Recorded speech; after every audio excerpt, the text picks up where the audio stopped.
أعوذ بالله من الشيطان الرجيم بسم الله الرحمن الرحيم ولله يسجد من في السماوات والأرض طوعا وكرها وظلالهم بالغدو والآصال.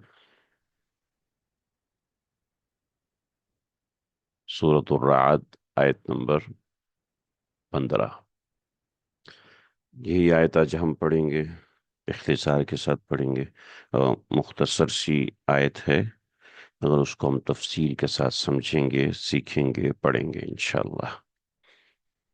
اس کو آپ لوگوں نے سنا ہے، اور ایک دفعہ سننے سے آپ سب کے اوپر بھی سجدہ تلاوت واجب ہو گیا۔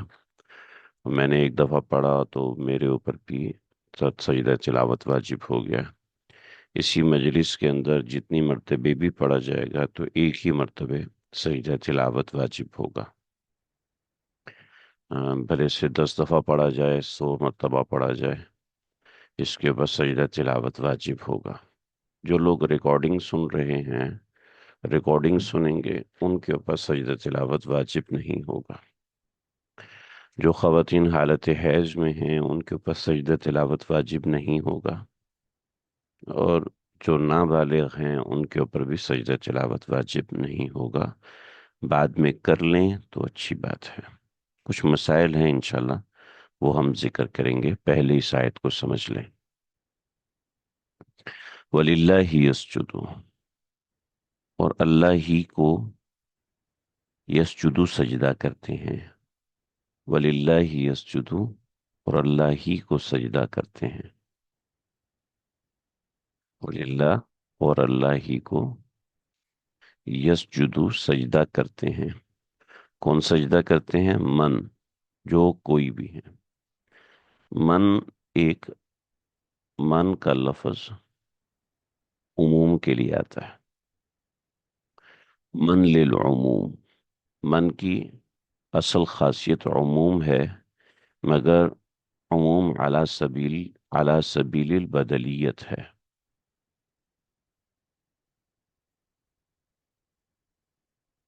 من للعموم علی سبیل البدلیت۔ دیکھیں جی، ہم 50 دفعہ 100 دفعہ بھی اس لفظ کو پڑھ چکے ہیں، مگر آج میں اس کی جو تفصیل بتا رہا ہوں وہ تفصیل فضول نہیں ہے، بلا وجہ کی نہیں ہے۔ آپ لوگوں کو پتہ ہونا چاہیے کہ ہم قرآن سیکھ رہے ہیں، اور قرآن کی جو ٹرمینالوجی ہے وہ اگر وہی ٹرمینالوجی ہے جو میں آپ بات چیت کے اندر استعمال کرتے ہیں، تو پھر قرآن میں اور ہماری بات چیت میں کیا فرق ہوا؟ قرآن خالق کا کلام ہے، اگر اس کو اس شان سے سمجھا جائے گا تو پھر وہ شان ہمیں نظر بھی آئے گی۔ لیکن اگر اس کو ایویں ہی عوامی زبان میں سمجھا جائے تو ظاہری بات ہے اس کی شان ہم سمجھ نہیں سکتے، اس کی آن بان کو ہم سمجھ ہی نہیں سکتے۔ امریکہ کے اندر آپ پاکستانی روپے چلانا شروع کر دیں تو وہ امریکہ کیا ہوا؟ سعودی میں آپ ریال نہ چلیں اگر پاکستانی روپے چلائیں، نہیں جی، 1 ریال ہے، میں اس جگہ 1 روپیہ ہی دوں گا، تو نہیں، ایسا نہیں ہے۔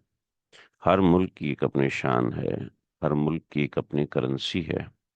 من فی السماوات، تو دیکھیے ٹرمینالوجی ہے من، اور آپ سمجھ جائیں گے۔ ایسا نہیں ہے کہ آپ من عموم کے لیے، عموم کا کیا مطلب ہوتا ہے؟ عموم کا مطلب ہوتا ہے کہ ایک ایسا لفظ جو تمام لوگوں کے لیے بولا جائے، جیسے قوم ہے، یہ قوم عموم کے لیے ہے۔ یہ قوم میرے لیے نہیں ہے کہ یہ قوم کا لفظ مجھ اکیلے کے لیے بولا جائے، نہیں، بلکہ قوم کا لفظ عموم کے لیے، یعنی ساری قوم کے لیے بولا جائے گا، ٹھیک ہے؟ تو ساری قوم کے لیے جو لفظ بولا جاتا ہے وہ لفظ قوم ہے۔ ایسے ہی سب لوگوں کے لیے جو لفظ بولا جائے گا وہ من ہے، ٹھیک ہے؟ من، مگر من جو ہے وہ ذوی العقول کے لیے بولا جاتا ہے۔ ذوی العقول اب ایک نیا لفظ ہے، مطلب وہ جو سمجھدار لوگ، ٹھیک ہے، وہ لوگ جو کہ سمجھدار ہیں۔ تو من جانور کے لیے، پتھر کے لیے نہیں بولا جائے گا، پتھر کے لیے ماں بولا جائے گا. ٹھیک ہے، فرق سمجھ میں آیا؟ پتھر کے لیے ماں بولا جائے گا، انسان کے لیے من بولا جائے گا. ٹھیک ہے جی. جانور جو کہ غیر ذوی العقول ہے اس کے لیے ماں بولا جائے گا. دیکھو، منفدار، منفدار گھر میں کون ہے؟ ٹھیک ہے. اور مافدار گھر میں کیا کچھ ہے؟ دونوں میں فرق ہے. ٹھیک ہے جی. منفدار بھئی گھر میں کون سا آدمی ہے، کون آدمی ہے جو گھر میں ہے، تو اس کے لیے من کا لفظ استعمال ہوگا. ٹھیک ہے، سمجھ رہے ہیں آپ؟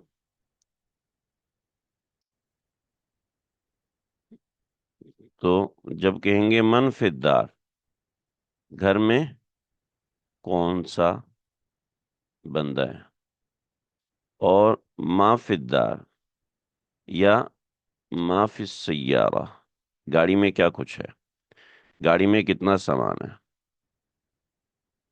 ٹھیک ہے جی. تو من کا جو لفظ ہے وہ سمجھدار لوگوں کے لیے استعمال ہوتا ہے. من کا لفظ سمجھدار لوگوں کے لیے استعمال ہوتا ہے. اور ماں کا لفظ غیر سمجھدار لوگوں کے لیے استعمال ہوتا ہے. لیکن کبھی کبھار من کا لفظ غیر سمجھدار لوگوں کے لیے بھی استعمال ہو جاتا ہے.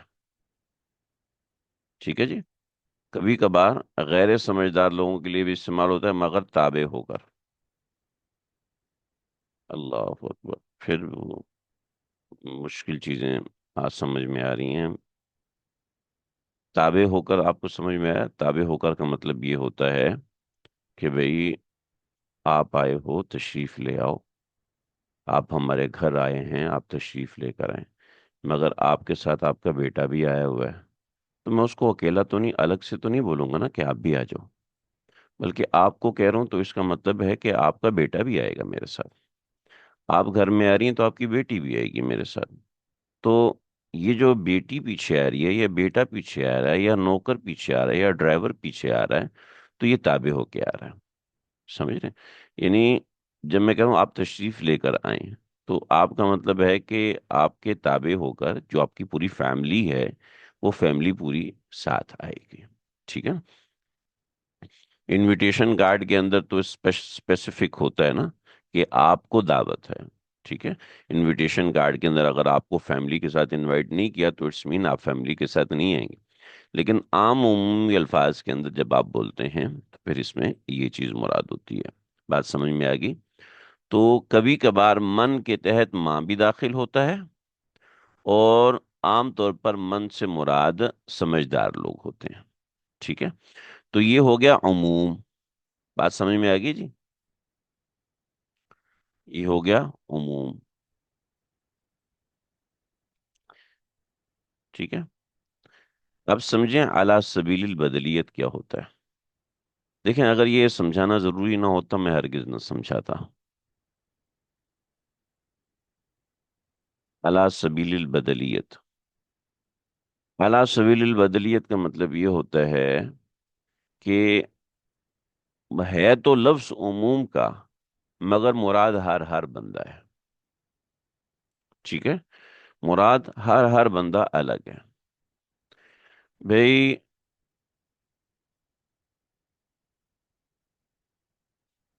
کون کون جائے گا؟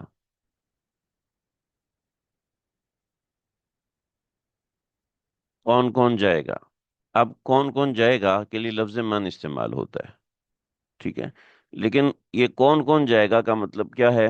کون کون، یہ جو مان ہے یہاں پر اعلیٰ سبیل البدلیت ہے. یعنی میں نے ہر بندے کو الگ الگ کہا ہے. بے جس کسی کو سوال ہے کر لے، بے جس کو جو سوال پوچھنا ہے وہ سوال کر لے. ٹھیک ہے. جس کو جو سوال پوچھنا ہے وہ کر لیں. اب یہ جو میں کہہ رہا ہوں کہ جس کو جو سوال کرنا ہے وہ کر لے، یہ جس کو کا جو لفظ میں استعمال کروں یہ اعلیٰ سبیل البدلیت ہے. یعنی اس کا یہ مطلب نہیں ہے کہ سارے مل کے ایک سوال کریں، بلکہ بس 10 بندے ہیں، 12 بندے ہیں، 13 بندے ہیں، جس کو جو سوال کرنا ہے وہ سوال کر سکتا ہے.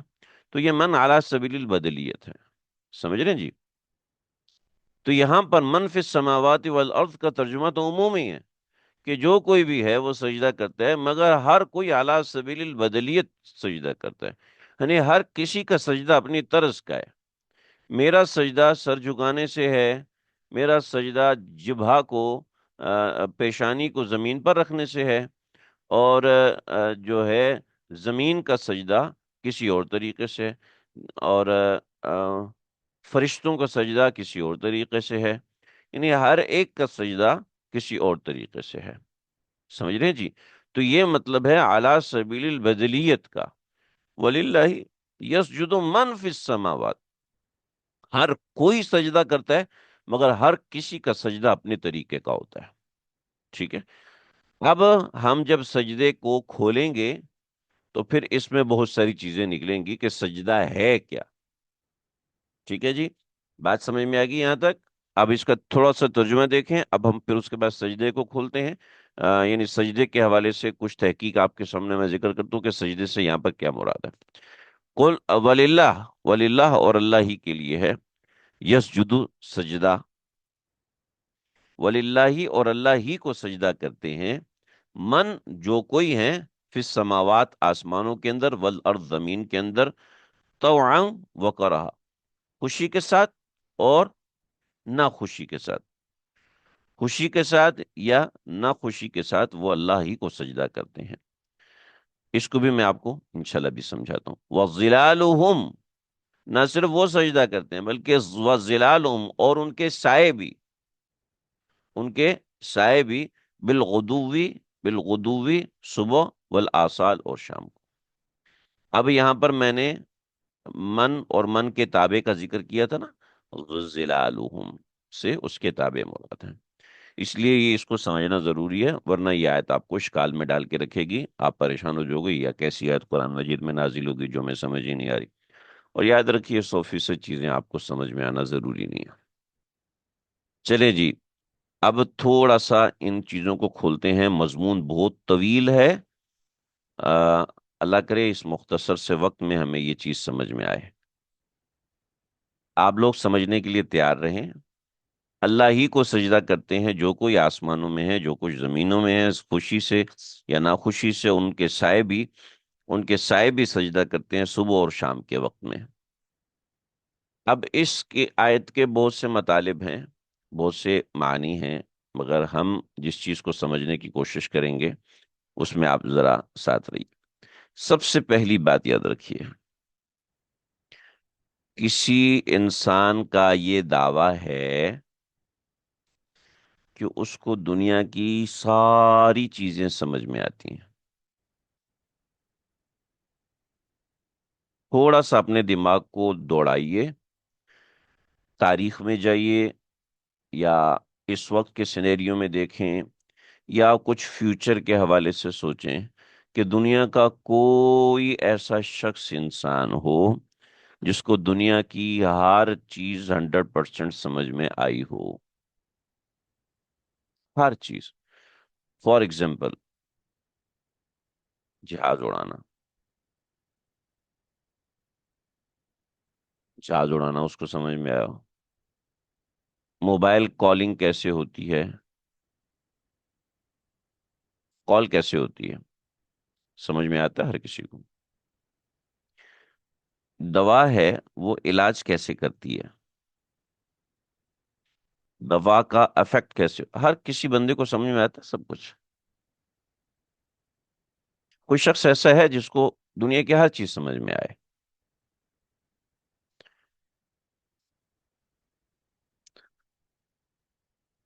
دنیا کی ہر چیز سمجھ میں آئے، کوئی بندہ ایسا ہے تاریخ میں گزرا ہو، یا کوئی ایسا نہیں ہے؟ ٹھیک ہے، آپ چند ایک لوگ ایسے ہیں، چلیں، جو میرے ساتھ ہیں، ضروری نہیں ہے کہ سارے لوگ میرے ساتھ ہیں۔ دنیا کا کوئی ایسا بندہ ہے جس کو دنیا کی 50% چیزیں سمجھ میں آتی ہیں، 50% چیزیں جس کو سمجھ میں آتی ہیں؟ آج تک کوئی ایسا گزرا؟ یقیناً کوئی بھی نہیں ہے۔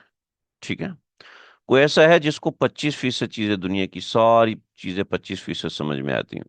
نہیں، ہر بندے کو دنیا کے اندر 1% چیزیں سمجھ میں آتی ہیں، 2% سمجھ میں آتی ہیں، 5% سمجھ میں آئیں گی، 10% سمجھ میں آئیں گی، زیادہ سے زیادہ 10%۔ اس کے علاوہ کیا سمجھ میں آئے گا؟ نہیں سمجھ میں آتا۔ ٹھیک ہے، امریکہ کا ماحول کیا ہے پاکستان میں رہ کے میں نہیں سمجھ سکتا، دبئی کا ماحول کیا ہے پاکستان میں رہ کر میں نہیں سمجھ سکتا، کمپیوٹر سافٹ ویئر کیسے کام کرتا ہے ڈاکٹر ہو کے میں نہیں سمجھ پا رہا۔ ٹھیک ہے، فار ایگزامپل ڈاکٹر ہو کے میں یہ سمجھ پایا کہ کمپیوٹر سافٹ ویئر کیسے کام کرتا ہے، مگر میرے ہی شعبے کا دوسرا کام ہے، جیسے جیسے سائیکیٹسٹ ہے، میں اس کو نہیں سمجھ سکوں گا، اس لیے کہ میں میڈیکل ڈاکٹر ہوں، میں میڈیسن کا ڈاکٹر ہوں۔ ٹھیک ہے، ہڈیاں کیسے کام کر رہی ہیں اور ہڈیاں کیسے نظام چلا رہی ہیں اور اس کا پھر علاج کیسے ہوگا وہ مجھے سمجھ میں نہیں آتا، اس میں مجبور ہوں کہ میں فزیو کے پاس جاؤں، خود آرتھوپیڈک ہوں مگر میں فزیو کے پاس جاؤں گا اور فزیو سے پوچھوں گا سر جی اس کا علاج بتاؤ، اس کی ایکسرسائز بتاؤ، وہ ایکسرسائز مجھے بتائے گا، میں وہ کروں گا۔ ایسا ہے کہ نہیں؟ نہیں، 100% چیز مجھے سمجھ میں نہیں آ سکتی۔ ٹھیک ہے، یہ میں کچھ چیزیں سمجھا رہا ہوں، چنانچہ آپ یہ سمجھیں کہ 100% بہت ساری چیزیں ایسی ہیں کہ انسان کا کمپریہنسن ایسا ہے کہ کچھ چیزیں سمجھ میں آتی ہیں، کچھ چیزیں سمجھ میں نہیں آتی۔ ٹھیک ہے جی، یہ سمجھ میں آ گیا؟ کچھ چیزیں سمجھ میں آتی ہیں اور کچھ چیزیں سمجھ میں نہیں آتی، یہ ساری بات سمجھ میں آ گئی کہ ہمیں دسیوں چیزیں ایسی ہو سکتی ہیں جو ہمیں سمجھ میں نہ آئے، مگر جو چیزیں ہمیں سمجھ میں نہیں آتی ان کو ہم سمجھ سکتے ہیں سمجھنے والی چیزوں سے۔ یعنی جو چیزیں ہمیں، جیسے ہمیں انگلش نہیں آتی تو ہم اردو سے انگلش سمجھتے ہیں، ہمیں عربی نہیں آتی، ٹھیک ہے، ہم اردو سے عربی سمجھتے ہیں، ٹھیک ہے، ہمیں فارسی نہیں آتی، ہم اردو سے ہمیں اردو آئے گی تو ہم اردو کے ذریعے سے تمام زبانوں کو سمجھ سکیں گے، ایسا ہے۔ تو جو چیزیں ہمیں سمجھ میں آتی ہیں ان کے ذریعے سے ہم دیگر چیزوں کو سمجھ سکتے ہیں۔ ٹھیک ہے، بات سمجھ میں آ گئی؟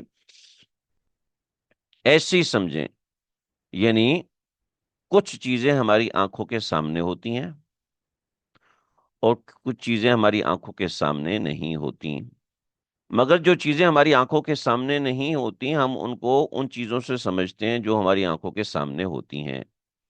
بطور مثال آنکھ ہماری دھوپ کو دیکھتی ہے مگر آکسیجن اور ہوا کو نہیں دیکھتی، مگر ہم اپنی آنکھوں کے ذریعے سے پتے کی حرکت کو دیکھ کے سمجھ سکتے ہیں کہ ہوا ہے، آنکھ کے ذریعے سے بادل کو دیکھ کے سمجھ سکتے ہیں کہ اوپر ہوائیں چل رہی ہیں، ایسا ہے؟ ٹھیک ہے، تو ایسے ہی کچھ نظام ہوتے ہیں تشریعی اور کچھ نظام ہوتے ہیں تکوینی۔ ٹھیک ہے، کچھ نظام ہوتے ہیں تشریعی اور کچھ نظام ہوتے ہیں تکوینی۔ ہم بلا رہے ہیں تو تشریعی نظام جو ہوتے ہیں، تشریعی نظام وہ ہوتے ہیں جو ہماری آنکھوں کے سامنے کھلے ہوئے چل رہے ہوتے ہیں، اور تکوینی نظام وہ ہوتے ہیں جو ہماری آنکھوں کے سامنے نہیں چل رہے ہوتے۔ ٹھیک، تو تشریعی نظام وہ ہیں جو ہماری آنکھوں کے سامنے واضح ہیں، اور تکوینی نظام وہ ہیں جو ہماری آنکھوں کے سامنے واضح تو نہیں ہیں مگر چل رہے ہوتے ہیں، دنیا کے اندر یہ کائنات کا نظام ہے جو وہ نظام چل رہا ہوتا ہے۔ یہ قرآن مجید لے لیجیے، اجے بیٹھ جائیں، یہاں آ جائیں، یہاں آ جائیں۔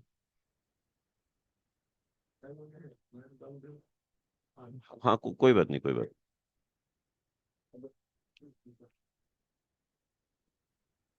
وضو ہے؟ آیت نمبر 15 پڑھ رہے ہیں۔ تو کچھ نظام تکوینی ہوتے ہیں اور کچھ نظام تشریعی ہوتے ہیں، ٹھیک ہے۔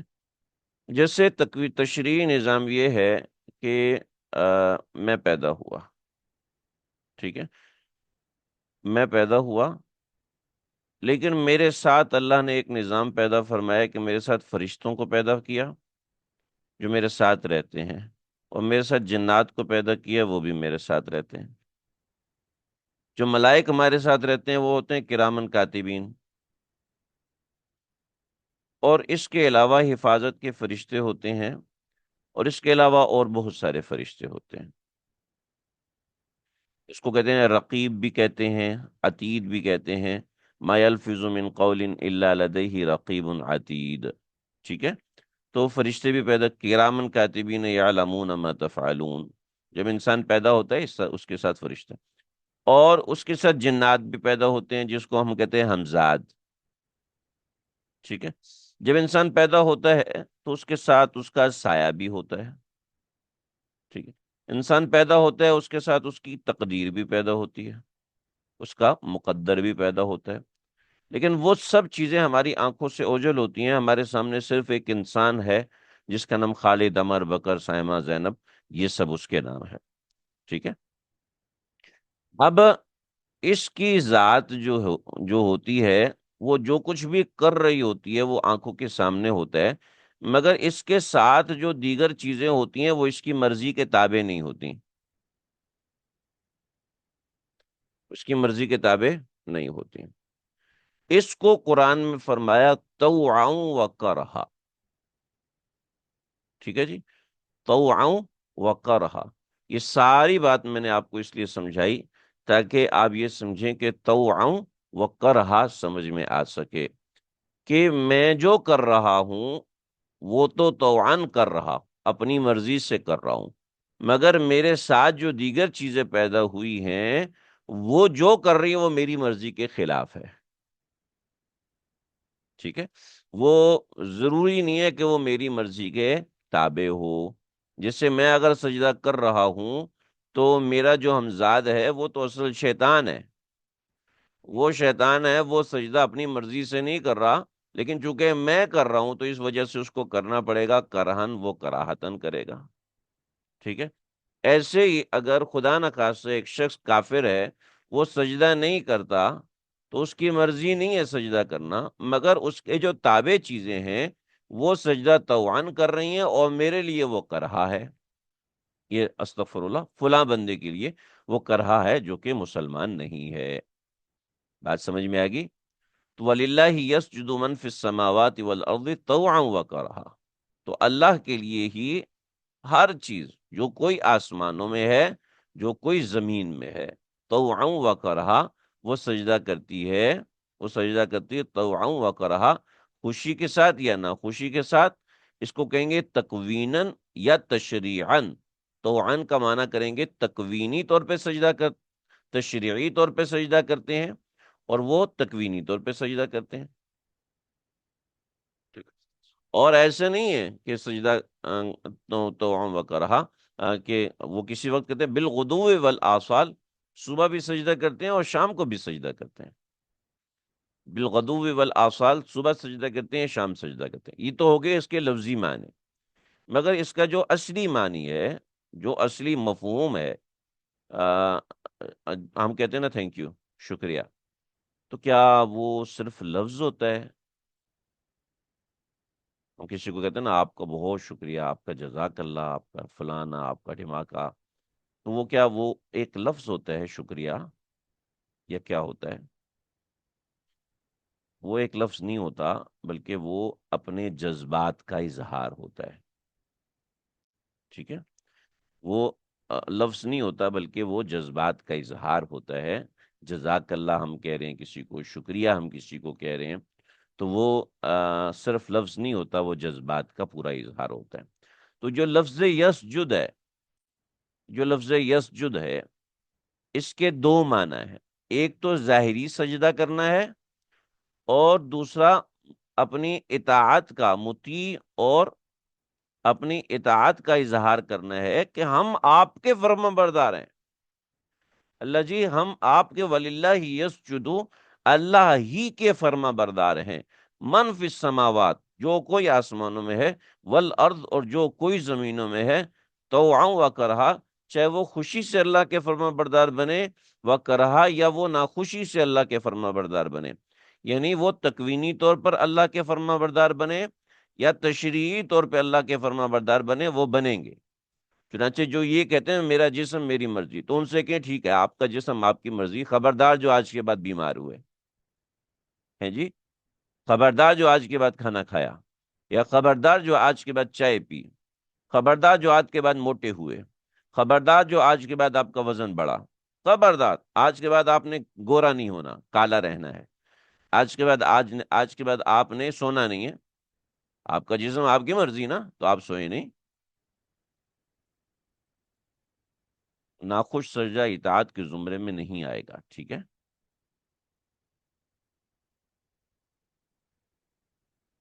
جی، ناخوش سجدہ اس کی اطاعت میں نہیں آئے گا، یہ تو اس کی یعنی اس کی اس میں داخل ہے کہ اس کو کرنا ہی پڑے گا۔ جیسے جانور ہے، جانور، تمام جانور رکوع کی حالت میں ہے تو وہ عبادت گزار نہیں ہے، ٹھیک ہے؟ جو خود سے رکوع کرے گا وہ عبادت گزار ہوگا۔ یہ جانور ہے چار ٹانگوں والا، یہ ہر وقت رکوع کی حالت میں۔ کچھ جانور ایسے ہیں جو سجدے کی حالت میں ہیں، مگر وہ جو ہے وہ تابع دار نہیں، کیونکہ وہ تکوینی طور پر وہ سجدے میں ہیں، ٹھیک ہے؟ تکوینی طور پر وہ رکوع میں ہے، مگر وہ عبادت شمار نہیں کیا گئے گا۔ اہم سوال تھا۔ تو دیکھیے میں کیا بتا رہا تھا، آ، تو یسجدو کا معنی اطاعت کا ہے، یسجدو کا معنی صرف نفس سجدے کا نہیں ہے۔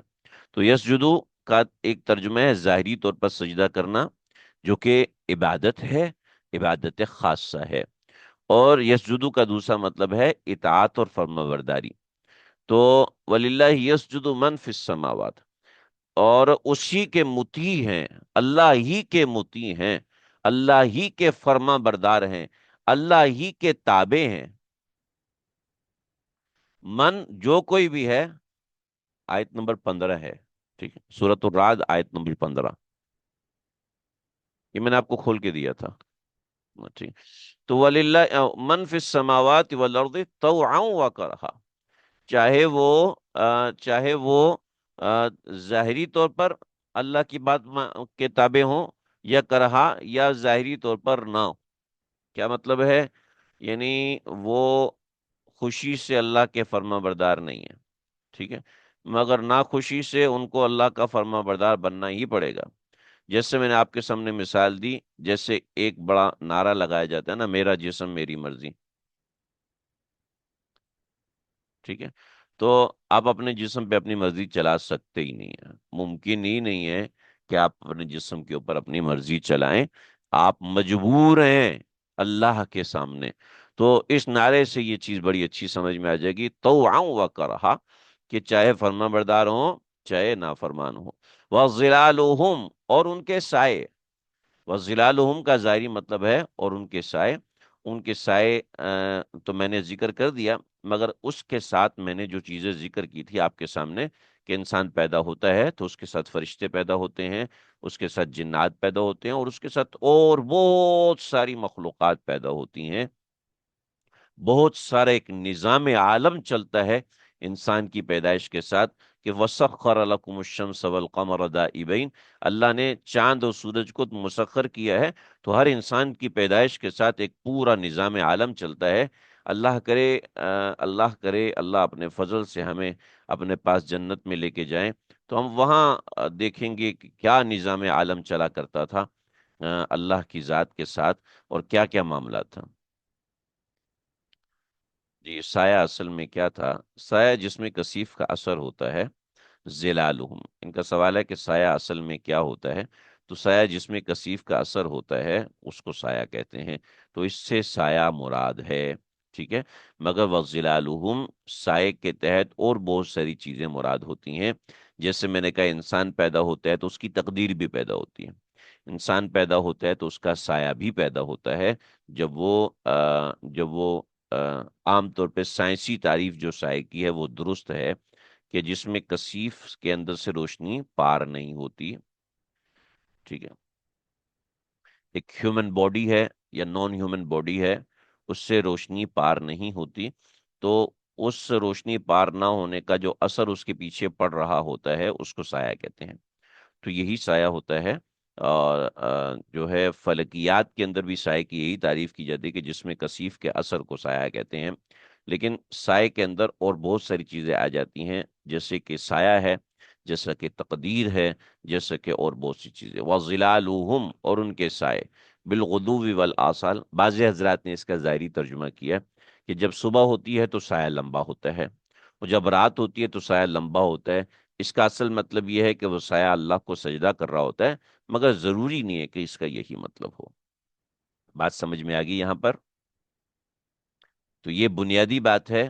اصل میں یہ ہے دلیل عقلی نمبر 4۔ دلیل عقلی نمبر 4 کہ یہ دلیل اعترافی ہے اور تکوینی شہادت ہے، یعنی ہر چیز اپنے اصل وجود میں اللہ کی مطیع ہے، اللہ کی تابع دار ہے۔ ہمارا جسم ہمارا جسم جو ہے وہ اصل نہیں ہے، اس کے پیچھے اور بہت ساری چیزیں ہیں۔ کچھ تفاسیر میں نے منقاد کر کے کچھ اس میں لکھی ہیں، آپ حضرات اس کو دیکھیے، میں انشاءاللہ آپ کو بھیج بھی دوں گا۔ کیا زمین کی گردش بھی سجدے میں بھی سجدہ ہے؟ نہیں، مجھے ایسا نہیں پڑھا میں نے کہیں، تو پڑھا نہیں ہے تو میں بتا نہیں سکتا کہ آیا زمین کی حرکت یہ اللہ کو سایہ سجدہ کرتی ہے یا نہیں۔ البتہ بعض روایت میں آتا ہے کہ سورج اللہ کو سجدہ کرتا ہے ہر شام، مگر ظاہری بات ہے ہم تشریعاً اس کو نہیں سمجھ سکتے، تکویناً ہمیں ماننا پڑے گا کہ سورج بھی سجدہ کرتا ہے، تکویناً ہمیں ماننا پڑے گا کہ ہمارے تحت بہت سا نظام ہے جو اللہ کو سجدہ کرتا ہے۔ مثلاً کیسے؟ مثلاً ایسے کہ مفتی شفیع صاحب رحمۃ اللہ تعالی علیہ کو ایک بیماری ہوئی، حضرت بیمار ہوئے، اور بیماری میں حضرت نے علاج کروایا 11 آنے کا، 11 آنے، یعنی یعنی کیا ہوتا ہے، 1 روپے میں 4 آنے ہوتے تھے، تو 11 آنے سمجھ لیں انہوں نے علاج کروایا، سمجھ لو 4.25 3 روپے میں حضرت نے علاج کروایا اور حضرت ٹھیک ہو گئے۔ اور وہی بیماری کراچی میں ایک نواب تھے جو کہ انڈیا کے نواب تھے اصلاً، تو ان کو ہوئی، وہ یہاں سے امریکہ گئے طیارے کے ذریعے سے، اور انہوں نے وہاں پر اپنا علاج کروایا 11,000 پاکستانی روپے میں، اور 11,000 پاکستانی روپے میں علاج کروایا، اور اس کے بعد وہ ٹھیک ہوئے۔ تو حضرت نے فرمایا ہم نے 11 آنے میں علاج کروایا اور انہوں نے 11,000 میں علاج کروایا، ہم 11 آنے میں ٹھیک ہوئے، وہ ہمارے جسم کو اللہ کا حکم ہوا یہ ٹھیک ہو گیا، ان کے جسم کو اللہ کا حکم نہیں ہوا تو وہ ٹھیک نہ ہوا۔ تو ہم یا موتی ہیں اللہ کے سامنے، ہر جسم جو حرکت کرتا ہے سایہ اس کی نقل لازمی کرتا ہے۔ یہاں علیحدہ سے سائے کا ذکر کیوں آیا؟ علیحدہ سے سائے کا ذکر اسی لیے تو میں نے ساری کہانی سنائی کہ آپ کے تابع جتنی بھی چیزیں ہیں وہ سب کی سب اس کے اندر آ گئیں، جو کہ آپ کے تابع ہیں، تو من کے اندر جو اس کے جتنے بھی توابع تھے سب کا ذکر ہوا۔ سجدہ یہاں پر باصطلاح شرعی نہیں ہے، بلکہ اپنے اصلی لغوی معنی میں ہے، یعنی سب کے سب اللہ کے آگے جھکے ہوئے ہیں اور اس کی مشیت کے مطیع اور منقاد ہیں۔ یعنی اللہ وللہ یسجدو کا معنی ہے کہ سب اللہ کی مشیت کے سامنے تابع ہیں، اللہ کی مشیت کے سامنے کوئی حرکت نہیں کر سکتا۔ فرمایا کہ یہ دلائل کی ایک خاص قسم ہے جس کو ہم اشارات سے تعبیر کرتے ہیں، اگرچہ منطق کی میزان ان دلائل کی صحیح قدر و قیمت کا اندازہ لگانے سے قاصر ہے۔ یعنی منطق کے ذریعے سے، بولنے کے ذریعے سے، منطق ایک اصطلاحی علم ہے، اس کو بھی منطق کہتے ہیں، یا جس کے اندر باتوں کو پرکھا جاتا ہے، تو کہتے ہیں اگرچہ منطق کی میزان ان دلائل کی صحیح قدر و قیمت کا اندازہ لگانے سے قاصر ہے، لیکن انسانی فطرت کی میزان میں ان دلائل کی صحیح قدر و قیمت کا اندازہ لگانے سے قاصر ہے۔ وہ غیر لکھنے میں مجھ سے غلطی ہوگی، لیکن انسانی فطرت کی میزان ان دلائل کا بڑا وزن رکھتی ہے۔ فرمایا سایہ ایک عدمی اور سلبی چیز ہے جس کا اطلاق اس حال پر ہوتا ہے جب روشنی کسی جسم میں کثیف کے توسط سے دور ہو جائے، جیسے رات کا اطلاق دن کے عدم پر ہوتا ہے، یعنی رات کیا ہوتی ہے؟ جب دن نہ ہو، ٹھیک ہے جی۔ یہاں پر اگر یہ لفظی معنی لیے جائیں، جب بھی اشکال کوئی مراد نہیں لے گا، مراد یہ ہوگی اشیاء موجود فی الخارج، اور ان کے اذلال سبھی قادر مطلق کے مطیع اور منقاد ہیں، یعنی جتنی بھی چیزیں ہیں سب اللہ کے سامنے مطیع ہیں، منقاد کا مطلب ہے اس کی فرما بردار ہے، یعنی ہر چیز اللہ کی تابع دار ہے، ہر چیز اللہ کے تابع ہو کر چلتی ہے، چاہے وہ ہمیں نظر آئے چاہے وہ ہمیں نظر نہ آئے۔ صبح و شام کا ذکر کیوں کیا؟ سجدہ تو کسی وقت ہو سکتا ہے، منع اوقات۔ ہاں ہاں، بتاتا ہوں، بہت اچھا کہا آپ نے، میں بھول گیا تھا اس کو بتانا صبح و شام کو، آخر میں مجھے ایک دفعہ پھر یاد دلا دلا دیجیے گا، میں دوبارہ بتاتا ہوں۔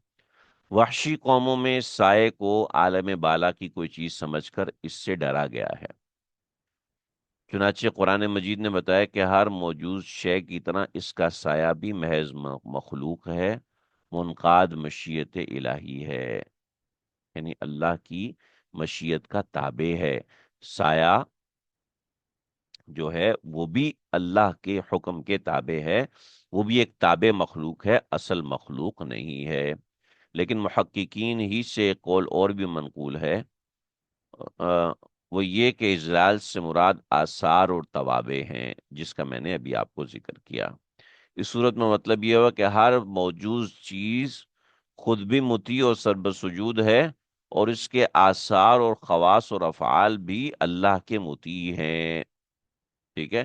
یعنی میں اگر تابع دار ہوں تو میرا ہمزاد بھی اللہ کے تابع دار ہے، میں اگر اللہ کا تابع دار ہوں تو میرے ساتھ فرشتہ خوشی سے اللہ کا تابع دار ہے، اگر میں نافرمان ہوں تو وہ فرشتہ کراہت کے ساتھ اللہ کے تابع دار ہے، یعنی میری کراہت کے ساتھ، کیونکہ میں تو تابع دار ہوں نہیں، تو میری تو خوشی اس کے ساتھ شامل نہیں ہے، لیکن میرے ساتھ کا فرشتہ اللہ کا تابع دار بہر صورت ہے۔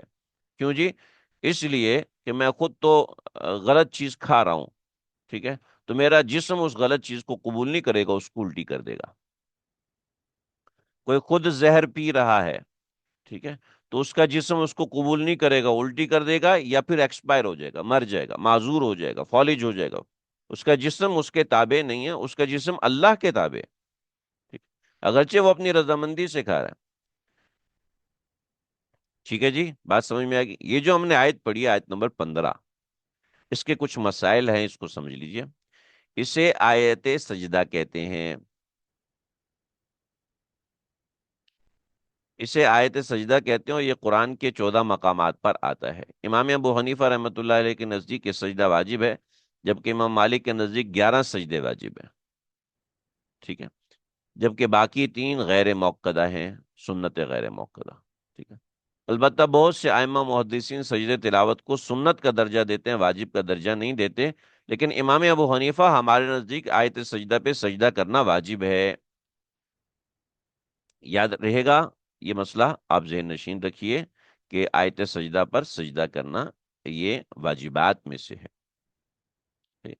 آیت سجدہ کو پڑھنے اور سننے والے سب پر سجدہ واجب ہے، لہٰذا ایک مجلس میں آپ لوگوں نے سنا ہے، مجھ سے سنا ہے، براہ راست سنا ہے، لہٰذا آپ پر بھی ایک سجدہ واجب ہے، میرے اوپر بھی ایک سجدہ واجب ہے۔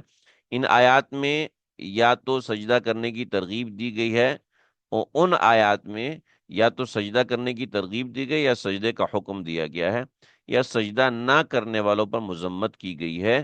یہ 14 مقامات ہیں قرآن مجید کے، ان سب پہ سجدہ کرنا واجب ہے۔ دیگر ائمہ کے نزدیک ان مقامات پہ سجدہ کرنا سنت موقدہ ہے، اگر اسی وقت کر لیا تو ادا ہو جائے گا، اگر بعد میں کیا تب بھی ادا ہو جائے گا، لیکن بہتر ہے اسی وقت ادا کیے جائے۔ ہمارے ہاں بھی یہ ہے کہ فوراً ہی سجدہ ادا کیا جائے تو بہتر ہے، لہٰذا یہ نشست ختم ہوتی ہے تو کوشش کریں کہ فوراً اس آیت کے اوپر سجدہ کریں، اس کا طریقہ بھی بتا رہا ہوں۔ جس وقت آیت سجدہ کی تلاوت کی جائے، پڑھنے والا یا سننے والا اگر سجدہ تلاوت کی شرائط پوری کرتا ہے تو فوراً سجدہ کرے، جیسے میں نے ذکر کیا کہ حیض سے پاک ہے، نفاس سے پاک ہے عورت، اور اسی طرح بالغ ہے کوئی شخص تو وہ سجدے کی شرائط پوری کر رہا ہے، مسلمان ہے اگر کوئی شخص سجدے کی شرائط، اگر کافر نے سنا تو اس کے اوپر تو کچھ بھی نہیں ہے، اگر اس کے لیے تیار نہیں تو بعد میں، اگر فوراً اس کے لیے تیار نہیں تو بعد میں جب موقع ملے سجدہ کرے۔ حدیث میں آتا ہے حضور صلی اللہ علیہ وسلم نے ایک مجلس میں سورہ نجم کی آخری آیت تلاوت فرمائی، اور اسی مجلس میں سجدہ فرمایا، تو جیسے ہی ہماری یہ نشست ختم ہو فوراً سجدہ کریں، اور اگر کوئی نابالغ ہے تو اس کے ذمہ سجدہ نہیں۔ مسئلہ ہے سجدہ تلاوت کے لیے بھی وہی شرائط ہے جو نماز کے سجدے کے لیے شرائط ہیں، یعنی انسان کا باطہارت ہونا ضروری ہے، کپڑے اور جسم پاک ہو، قبلہ رو ہو کر سجدہ کرے۔ اس سجدے کی دو تکبیریں ہوتی ہیں، اللہ اکبر کہتے ہوئے سجدے میں جائے، تسبیح پڑھے، پھر اللہ اکبر کہتے ہوئے اٹھ کھڑا ہو۔ اس میں رفع الیدین کرنے کی ضرورت نہیں ہوتی، یعنی ہاتھ اٹھا کے اللہ اکبر کہنے کی ضرورت نہیں ہے، کھڑے ہو کے سجدے میں جائے، اللہ اکبر کہہ کے سجدہ کرے اور واپس اٹھ جائے۔ اور اگر بیٹھا ہوا ہے تو بیٹھے ہوئے بھی تکبیر کہے اور سجدے میں جائے، سبحان ربی العلیٰ، سبحان ربی العلیٰ، سبحان ربی العلیٰ کہے تو اچھی بات ہے، نہ کہے تو کوئی حرج نہیں۔ کوئی آدمی کسی ایک مجلس میں متعدد بار ایک آیت سجدہ پڑھے یا سنے تو ایک ہی سجدہ واجب ہوگا۔ اب اس مجلس کے اندر ہم نے کوئی 10-15 مرتبہ یہ آیت سجدہ پڑھی ہوگی، سنی ہوگی، لیکن ایک ہی سجدہ واجب ہے۔ لیکن اگر کوئی ایسا ہے کہ جس نے سجدہ ایک جگہ سنا، پھر اٹھ کے چلا گیا، پھر دوبارہ آ کے بیٹھ گیا، پھر تیسری بار اٹھ کے چلا گیا، تو جتنی مرتبہ وہ سنے گا اتنی مرتبہ اس کو وہ ہوگی۔ البتہ اگر مقام تبدیل ہو جائے تو ہر مقام پر پڑھنے اور سننے والے پر ایک سجدہ لازم ہوگا۔ نماز کی طرح سجدہ تلاوت کے لیے باوضو ہونا ضروری ہے، ٹھیک ہے؟ بے وضو اگر کر دیا تو پھر سجدہ تلاوت ادا نہیں ہوگا، پھر سجدہ تلاوت دوبارہ سے کرنا پڑے گا۔ ایک ضروری مسئلہ یہ بھی ہے کہ سجدہ تلاوت صرف اس وقت لازم آئے گا جب قرآن مجید کے اصل الفاظ پڑھے یا سنے، اصل الفاظ۔ اگر کوئی آیت سجدہ کا محض ترجمہ پڑھے یا سنے گا تو اس پر سجدہ تلاوت واجب نہیں ہے۔ اگر کسی نے ریکارڈنگ پر سجدے کی آیت سنی تو اس پر سجدہ نہیں آئے گا، ٹھیک ہے؟ البتہ بہتر ہے کہ وہ سجدہ کر لے، لیکن اگر ریکارڈنگ سنی ہے تب اس کے اوپر سجدہ تلاوت واجب نہیں ہوگا۔ تو یہ آیت ہے، اس آیت کو ہم نے سمجھا۔ ایک چیز رہ گئی تھی، بالغدو والآصال۔ بالغدو والآصال یہ جو لفظ استعمال ہوا ہے، یہ لفظ استعمال ہوا ہے محاورتن، محاورتن استعمال ہوا ہے۔ محاورتن کا معنی ہے کہ کہ ایسا ہے کہ محاورتن کا معنی ہے صبح و شام۔ صبح و شام کا مطلب 24 گھنٹے، ہر وقت۔ اس کا یہ معنی نہیں ہے کہ صرف صبح اور صرف شام، بلکہ اس کا مطلب یہ محاورتاً استعمال ہوا ہے، جو کہ کنایا ہے تمام اوقات سے، کنایا ہے تمام حالات سے، یعنی بالغدوی والآصال، صبح و شام، مطلب یہ کنایا ہر وقت سے ہے۔ یعنی صبح و شام، یار 24 گھنٹے تمہیں کہا ہے، 24 گھنٹے کا مطلب یہ تو نہیں ہوتا 24 گھنٹے ہی انسان بولتا رہے، نہیں 24 گھنٹے ہو گئے تو میں بول رہا ہوں، مطلب 24 گھنٹے نہیں ہوتا، مطلب 24 گھنٹے کی اوقات کا دورانیہ ہوتا ہے۔ تو ایسے بالغدوی والآصال، صبح و شام کا مطلب صبح و شام نہیں ہوتا، بلکہ صبح و شام کا مطلب ہے ہر وقت۔ لیکن بعض حضرات نے اس کو کہا کہ صبح اور شام کا مطلب ہے بالغدوی والآصال، صبح کے وقت سایہ لمبا ہوتا ہے، شام کے وقت سایہ لمبا ہوتا ہے۔ تو یہ لفظی معنی ہے، لیکن ایسا ہونا ضروری نہیں ہے، اس کا مطلب وہی ہے جو کہ عام اصطلاح میں سمجھا جاتا ہے۔ لا الہ الا اللہ۔ آج کا سبق یہیں تک ہے، اگر کسی کو سوال کرنا ہو تو وہ سوال کریں۔ جی وضو اس میں شرط ہے، وضو شرط ہے۔ اگر کسی نے بے وضو سجدہ تلاوت کیا تو اس کے اوپر سجدہ تلاوت دوبارہ ادا کرنا ضروری ہوگا۔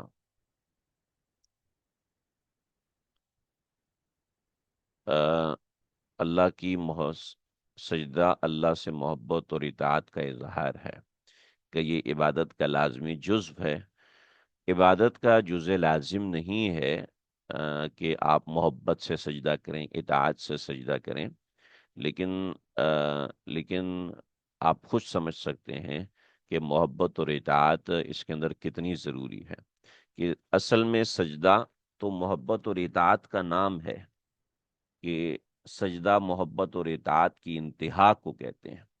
اگر محبت اور اطاعت کی انتہا نہیں ہے تو وہ سجدہ ہی کائے کا ہوا؟ وہ تو سجدہ ہوا ہی نہیں نا۔ وہ کائے سے سجدہ کیا اس نے، یعنی کون سی چیز نے اس کو مجبور کیا کہ وہ اللہ کے سامنے جھکے اور سجدہ کرے؟ تو ڈیفینیٹلی وہ یہ کہے گا کہ اللہ کی محبت نے مجھے مجبور کر دیا، اللہ کی محبت نے مجھے مجبور کیا کہ میں اس کے سامنے سجدہ کروں۔